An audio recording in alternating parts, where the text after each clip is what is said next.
Hello friends, welcome to SSC coaching centre. दोस्तों, आज के वीडियो में देखेंगे गणित के प्रश्न जो कि बहुत इंपॉर्टेंट है।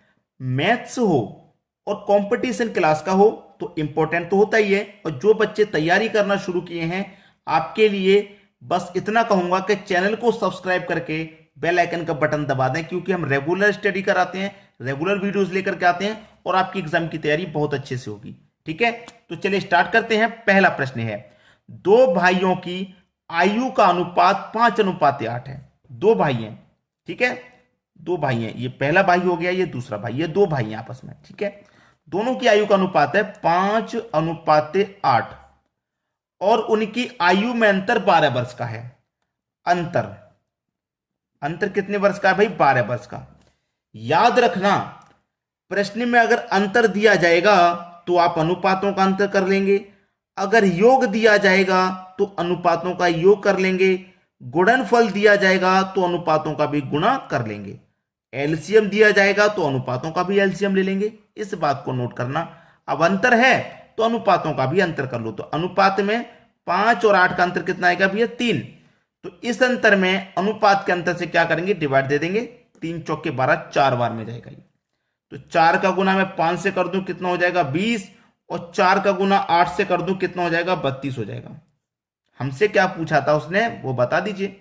हमसे पूछा उनकी आयु ज्ञात करें, हमें उनकी आयु बतानी है। तो 20 और 32 ये उनकी आयु हो जाएगी, 20 वर्ष और 32 वर्ष, जो कि पहला ही ऑप्शन आपको दे रखा है। बताइए, कोई मुश्किल है? आसानी से समझ में आ रहा है कि नहीं? अब देखेंगे हम अगला प्रश्न। अगला प्रश्न है, यदि तीन संख्याएं 4, 5, 7 के अनुपात में है, तीन संख्याएं, पहली संख्या, दूसरी संख्या और तीसरी संख्या किस अनुपात में है? 4, 5 और 7 के अनुपात में है ये, ठीक है। और उनका योग 320 है। क्या दे रखा है? योग। योग दे रखा है 320 का। मैंने आपको क्या बताया है? जब योग दिया जाएगा तो अनुपातों का भी योग करेंगे। 4 और 5 9, 9 और 7 16, तो इस योग में अनुपात के योग से आप डिवाइड कर दो। 16 दुने का 32 और 1 0 20 बार में जाएगा। अब 20 का गुना 4 से कर दो 80, 5 से कर दो 100 और 7 से कर दो 140 हो जाएगा। ठीक है, तीनों का हमने निकाल लिया। अब हमसे जो पूछ रहा है वो बता देंगे। हमसे पूछ रहा है इनमें से सबसे छोटी तथा सबसे बड़ी संख्या का योग। सबसे छोटी और सबसे बड़ी, भाई जो अनुपात में सबसे छोटा होगा वो सबसे छोटी, जो अनुपात में सबसे बड़ा होगा वो सबसे बड़ी। यानी कि पहली संख्या सबसे छोटी है और तीसरी संख्या सबसे बड़ी है। इन्हीं का योग पूछ रहा है हमसे, पहली का और बड़ी का। बता दीजिए भैया। 80 और 140 मिलाकर के कितना? 220। ये आपका आंसर हो गया भाई। ठीक है, आंसर हो गया 220, बी ऑप्शन में दे रखा है। कर लेंगे आसानी से। अब देख लेंगे हम अगला प्रश्न। अगला प्रश्न है, 90 मेजों का क्रय मूल्य 60 मेजों के विक्रय मूल्य के बराबर है, तो लाभ प्रतिशत क्या है? आसानी से समझ में आ जाएगा। हमसे पूछ रहा है भैया लाभ प्रतिशत, ठीक है। उसने कहा 90 मेजों का क्रय मूल्य। मान लीजिए कि 90 मेजों का जो क्रय मूल्य था वो 100 रुपया था। 90 मेजों का जो क्रय मूल्य था वो 100 रुपया था। मान लीजिए 90 मेजें हमने 100 रुपये में खरीदी थी और 60 मेजों का विक्रय मूल्य के बराबर है। मतलब 90 मेजों का जो क्रय मूल्य है वो 60 मेजों के विक्रय मूल्य के बराबर है। मतलब 90 मेज हमने 100 रुपये में खरीदी थी और हमने 60 मेज 100 रुपये में बेच दी। 90 मेज 100 में खरीदी थी, 60 मेज 100 रुपये में बेची थी, तो हमने जो 100 रुपये लगाए थे वो तो हमें वापस मिल गए, 60 मेज बेचने पर ही मिल गए। अब हमारे पास 30 मेज बची हैं जो कि हमारा प्रॉफिट है कि नहीं? हमारे पास क्या है? 30 मेज का प्रॉफिट।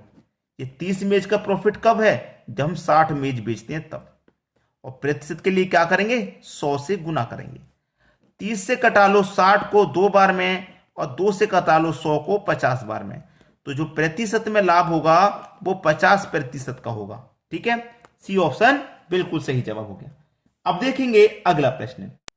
अगला प्रश्न है, दो धनात्मक संख्याओं का अंतर 50 है। पहली संख्या ये हो गई, दूसरी संख्या, ठीक है। दोनों संख्याओं का जो अनुपात है वो 7:2 है। 7:2। उनका अंतर 50 है। अंतर 50 है। तो मैंने आपको सिखाया है कि जब अंतर दिया जाए तो अनुपातों का भी अंतर कर लो। तो 7 और 2 का अंतर कितना आ जाएगा 5। इस 5 से इस 50 को कटा दो तो 10 बार में जाएगा।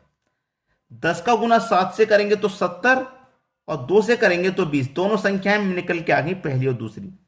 तो हमसे क्या कहा है उसने, दोनों संख्याओं का गुणनफल ज्ञात कीजिए। दोनों संख्याओं का गुणनफल तो गुना कर दो, योग पूछता तो दोनों का योग कर देते। गुणा कर देना है, 7 दूनी का 14, 1 0 2 0 1400।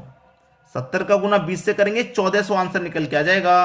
1400 दे रखा है सी ऑप्शन में। यह आपका बिल्कुल सही जवाब है और बिल्कुल सटीक है। अब देखेंगे हम अगला प्रश्न। अगला प्रश्न है, P एक कार्य करने में Q से दोगुना सक्षम है। जो P है वो किसी कार्य को करने में Q से दोगुना सक्षम है। दोगुना, Q से दोगुना।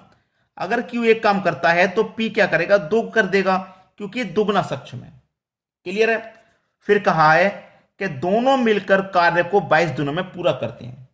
देखिए, दोनों मिलकर के कार्य को 22 दिन में पूरा करना है। 22 दिन में अगर दोनों मिलकर के कार्य को करेंगे तो P 2 करेगा, Q 1 करेगा। दोनों मिलकर के कार्य को 3 करेंगे। एक दिन में दोनों मिलकर के 3 कार्य करेंगे, 3 कर देंगे और काम खत्म हो रहा है पूरा 22 दिन में। एक दिन में 3 काम करेंगे तो 22 दिन में कितना काम हो जाएगा, 22 दिन में काम हो जाएगा 66। इसका मतलब काम जो है वो 66 है। काम जो है वो 66 काम है। ठीक है, 66। फिर उसने पूछा है कि Q अकेले इस कार्य को पूरा करने में कितना समय लेगा। Q अकेले, कार्य है 66, Q को करना है अकेले को, और Q अकेला एक दिन में एक कर रहा है, तो 66 को करेगा भैया 66 दिन में ही। करेगा कि नहीं करेगा। बस खत्म हो गया प्रश्न। 66 दिन, यानी कि सी ऑप्शन आपके प्रश्न का बिल्कुल सही और सटीक जवाब, और बहुत कम समय में आ जाएगा। आप इनकी प्रैक्टिस करके देखिए, आप बहुत अच्छे से प्रैक्टिस करेंगे, बहुत अच्छे से आपकी एग्जाम की तैयारी होगी। ठीक है दोस्तों, वीडियो देखने के लिए आपका बहुत बहुत धन्यवाद।